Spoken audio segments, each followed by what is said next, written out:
Institutions, I'm thinking of like Harvard's a good example recently with this Trump administration putting pressure on the American Geophysical Union has kind of been very close to the fossil fuel industry for a very long time because some of its members are geo scientists who are like involved in drilling for fossil fuels and so forth.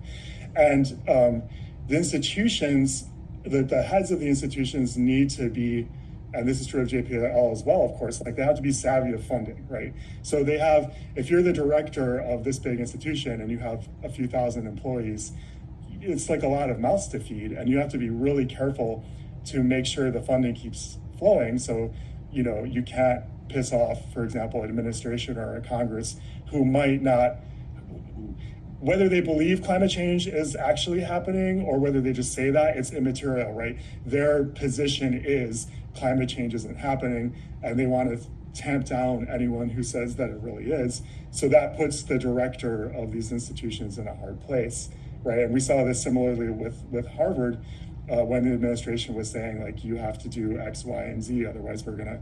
So it's a form of extortion, right? Financial extortion, essentially. And it forces these institutions to maybe make not the best long-term decisions for the planet and humanity, right? So we're kind of, it's like a mob mentality where, like, in a sense, all of humanity is being ransomed by like this class of people, very, very rich people who don't want to change social structures and who don't want us to do something about climate change.